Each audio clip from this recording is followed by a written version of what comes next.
According to the ABC synopsis, Harper and Lucy go undercover in Baja while investigating the murder of two young women. Back in L.A., Bradford and the FBI task force assist in the investigation, while Nolan and Bailey navigate their long-distance relationship. Don't forget to bookmark this page and return here between 10 and 11 p.m. Eastern Time for our recap of The Rookie. In the meantime, check out all of our television news, spoilers, recaps, and more right here. Officer John Nolan agreed to try long distance in tonight's episode of The Rookie because he didn't want his wife to give up a promotion for him. He felt that they had a strong enough relationship to do long distance, so he gave her his blessing. However, navigating long distance was more difficult than he thought. There was a double homicide. They received reports of a woman covered in blood and hammering on doors. When they arrived, they discovered that the victim, Courtney Sutton, was dying. She used her last breath to try to get help for her best friend, Jordan Sharp. Unfortunately, neither of the young ladies made it through the night. Since their middle school days, they had been best friends. In order to experience the van life, they took a break prior to attending college. It was intended that they would travel throughout the nation. Instead, they visited Baja multiple times. Given that they were ladies, young, and attractive, they were probably drug mules. They were not checked by the border officials, they were just waved through. They made the ideal mules. They were flawless until a problem arose. They were spared since they did excellent work. Probably they misplaced some drugs or wanted to quit being mules. It was the cartel that killed them. Which cartel is the next question to ask. Among the first to arrive on the scene was Lucy. She couldn't help but notice the scene's sadness. She informed Detective Harper of what had occurred. She desired some objective observers to review her work. She wanted to look into the killings at the end, but she wasn't a detective, so she couldn't. Harper did. Harper was also being investigated, so she had a lot of spare time.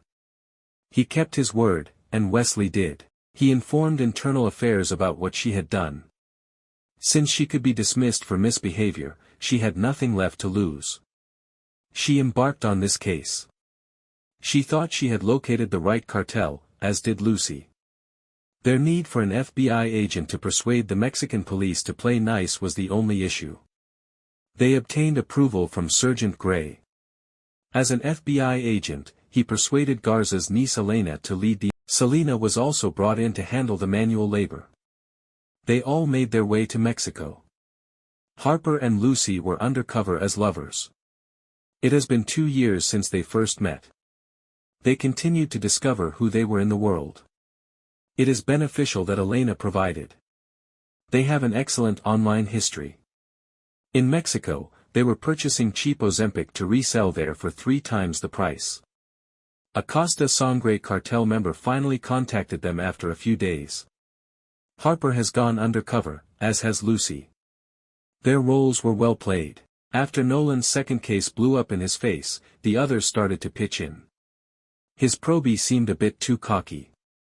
It was thought that they were monitoring a gangbanger's baby mom. The gangbanger was wanted by the authorities and was intimidating witnesses. Miles watched as the man pulled up. Without asking Nolan's permission, he opened the car door first because he was in a hurry. Keyshawn DeMarco ran because it frightened him. Miles neglected to guard the perimeter.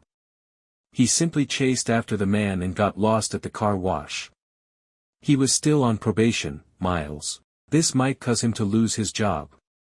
Miles was not like the others since he was determined to atone for his actions. The rest of the world thought DeMarco was going to Mexico. The sole purpose for carrying out surveillance is this. When Miles had some free time, he returned to the house to keep an eye on it. Having trouble sleeping, he asked Seth for assistance. Together, they were surveilling until Seth stood up to go get something from the 7-Eleven. Miles, alone, was taken aback by DeMarco. Additionally, he planned to abduct him. Seth observed it. He gave Nolan a call. Seth prevented DeMarco from leaving with Miles after Nolan arrived with backup. Miles found himself in even more difficulties than when DeMarco was jailed. Tim was ready for him to go. Even Seth, who is now officially a civilian, received a reprimand. Both of them had no right to be there, and Nolan had even cautioned Miles against making the trip. Mexico went smoothly. Their Costa Sangre men were arrested. They did not commit the murders. It was discovered that the murderers were a rival gang that attempted to rob the women and killed them after removing one of the men's masks. Several people were arrested. Their killer will be extradited back to the States. Everyone was happy to return home. Miles getting into trouble and receiving a 2-week suspension were just not taken into consideration. Or that 6 more months have been added to his probation. Miles has 6 months to make up for the time Nolan spent defending him. It was a difficult couple of weeks for Nolan. To help him feel better, his wife brought him several nice things, which just made him miss her more.